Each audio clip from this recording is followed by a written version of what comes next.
আহ শান্তি।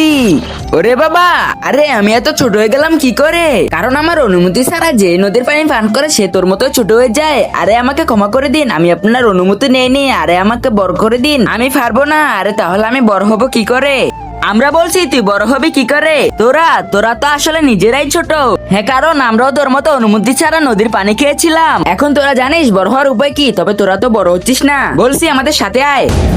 এই দেখ, আমরা যদি এই কলসির পানি পান করি তবে আমরা সবাই বড় হয়ে যাব, কিন্তু এই কলসি তখনই পানি দিবে যখন এর সঠিক উত্তর দেওয়া হবে। ও আমাদের অনেক প্রশ্ন করেছে কিন্তু আমরা সবাই ফেল করেছি। এখন শুধু তুমি বাকি আছো, এর সঠিক উত্তর দিতে পারলে আমরা পানি খেতে পারবো। ঠিক আছে, আমি চেষ্টা করছি। তার আগে তুমি যে শয়তানকে ঘৃণা করে আল্লাহকে ভালোবেসে থাকো তাহলে এই ভিডিওতে লাইক এবং চ্যানেলটি সাবস্ক্রাইব করে দিবে। আর যদি শয়তানকে ভালোবাসো তাহলে লাইক সাবস্ক্রাইব করার দরকার নেই, কমেন্ট বক্সে আল্লাহু আকবার লিখে যাবে।